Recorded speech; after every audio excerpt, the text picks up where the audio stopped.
Desentralisasi dan pusat pertanggungjawaban. Sistem akuntansi pertanggungjawaban adalah sistem yang mengukur berbagai hasil yang dicapai setiap pusat pertanggungjawaban menurut informasi yang dibutuhkan para manajer untuk mengoperasikan pusat pertanggungjawaban mereka. Jenis utama pusat pertanggungjawaban ada 4. Yang pertama yaitu pusat biaya.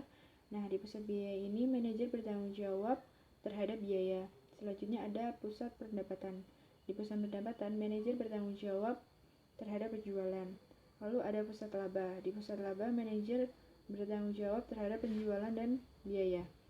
Yang terakhir yaitu pusat investasi. Di sini manajer bertanggung jawab terhadap penjualan, biaya, dan investasi modal.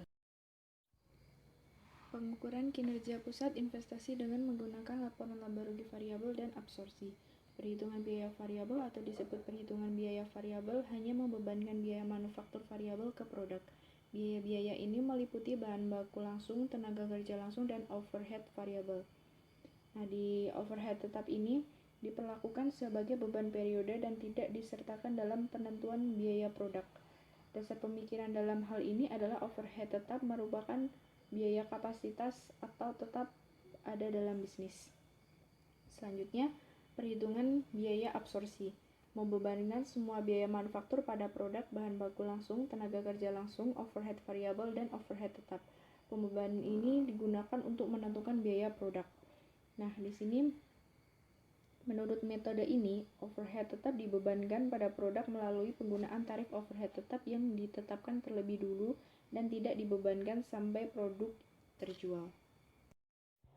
Selanjutnya kita ada penilaian persediaan. Di sini kita kelompok kami memaparkan sebuah data dari Fairchild Company. Data yang ada di unit di persediaan awal ada unit produksi sebesar 10.000, lalu unit terjual sebesar 8.000, lalu di biaya variabel unit terdapat bahan baku langsung sebesar $50, lalu tenaga kerja langsung 100, overhead variabel 50. Di biaya tetap terdapat overhead tetap per unit yang diproduksi sebesar 25, lalu penjualan dan administrasi tetap sebesar 100.000. Perhitungan. Nah, di sini perhitungan itu digunakan untuk penilaian persediaan. Pada tabel tersebut menunjukkan cara menghitung biaya persediaan akhir dengan menggunakan perhitungan biaya absorpsi dan variabel untuk Fairchild Company.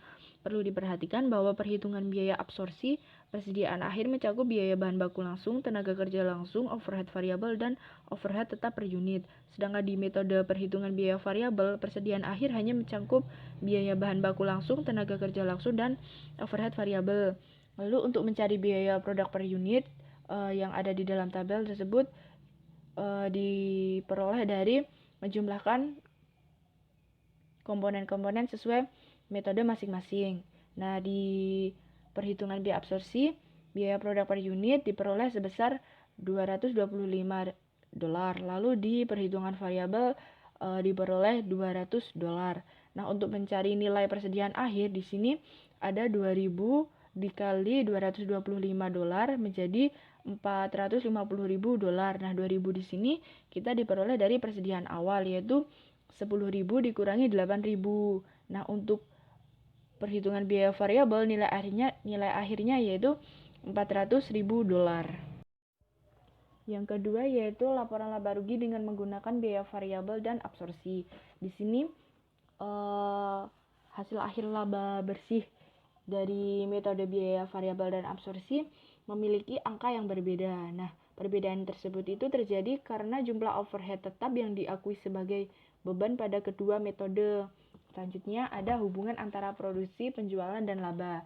Nah, di sini hubungannya yaitu jika barang yang terjual lebih banyak dari yang diproduksi, maka laba menurut perhitungan biaya variabel akan lebih tinggi daripada laba menurut perhitungan biaya absorpsi. Yang keempat yaitu overhead tetap pada biaya absorpsi. Di sini ada perbedaan antara perhitungan biaya absorpsi dan variabel terletak pada pengakuan beban yang berhubungan dengan overhead tetap. Yang kelima yaitu mengevaluasi manajer pusat laba. Nah, di evaluasi ini terdapat para manajer sering dikaitkan dengan profitabilitas unit-unit yang berbeda dalam kendali mereka. Nah, secara umum jika kinerja laba diharapkan untuk mencerminkan kinerja manajerial, maka manajer berhak mengharapkan berlakunya hal-hal berikut. Yang pertama yaitu ketika pendapatan penjualan meningkat dari satu periode ke periode berikutnya, sementara faktor-faktor lainnya tetap, maka laba akan meningkat. Selanjutnya, ketika pendapatan penjualan menurun dari satu periode ke periode berikutnya, sementara faktor-faktor lainnya tetap, maka laba akan menurun. Yang ketiga yaitu ketika pendapatan penjualan tidak berubah dari satu periode ke periode berikutnya, sementara faktor-faktor lainnya tetap, maka laba akan tetap tidak berubah. Yang nomor 6 yaitu laporan laba rugi segmen dengan menggunakan perhitungan biaya variabel. Nah, di perhitungan biaya variabel berguna dalam menyiapkan laporan laba rugi segmen karena perhitungan ini menyelidiki informasi penting mengenai beban variabel dan tetap. Sebuah segmen adalah subunit dari suatu perusahaan yang cukup penting dalam pembuatan laporan kinerja. Perhitungan laba rugi segmen dengan menggunakan perhitungan biaya variabel memiliki satu keistimewaan di samping laporan laba rugi perhitungan biaya variabel yang telah disajikan sebelumnya. Selanjutnya, ada keunggulan ROI. Ada 3 hasil positif dari penggunaan ROI. Yang pertama, ROI mendorong manajer untuk fokus pada hubungan antara penjualan, beban, dan investasi, sebagaimana yang diharapkan dari seorang manajer pusat investasi. Yang kedua, ROI mendorong manajer untuk fokus pada efisiensi biaya.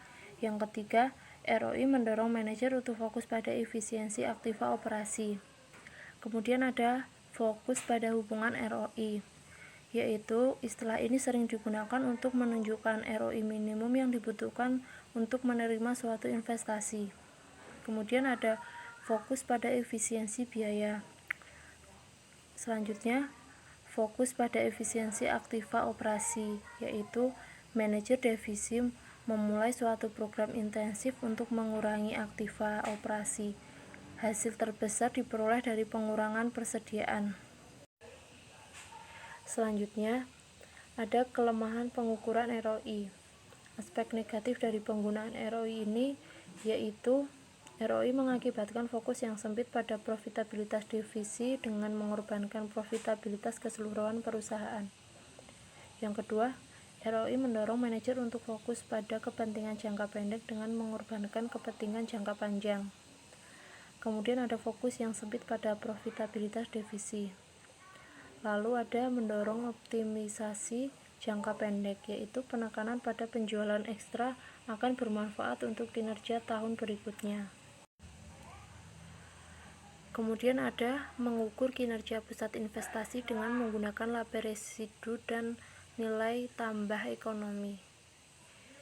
Yang pertama, laba residu, yaitu perbedaan antara laba operasi dan pengambilan dolar minimum yang disyaratkan atas aktiva operasi perusahaan. Kemudian, keunggulan laba residu. Penggunaan laba residu sebagai ukuran kinerja akan mencegah kerugian. Lalu, ada kelemahan laba residu. Yang pertama, laba residu seperti ROI bisa mendorong orientasi jangka pendek. Kemudian, perbandingan langsung dari kinerja pada dua pusat yang berbeda menjadi sulit karena tingkat investasinya bisa berbeda.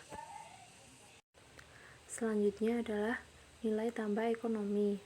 Nilai tambah ekonomi yaitu laba bersih dikurangi total biaya tahunan. Untuk perhitungannya, yaitu EFA sama dengan laba operasi setelah pajak dikurangi persentase biaya modal aktual dikalikan total modal yang dipakai. Aspek perilaku EFA. Alasan yang mendasari adalah EFA mengandalkan biaya modal yang sebenarnya. Di banyak perusahaan, tanggung jawab dan keputusan investasi terletak pada manajemen perusahaan. Akibatnya, biaya modal diperhitungkan sebagai pengeluaran perusahaan. Selanjutnya ada penetapan harga transfer. Dampak penetapan harga transfer terhadap divisi dan perusahaan secara keseluruhan.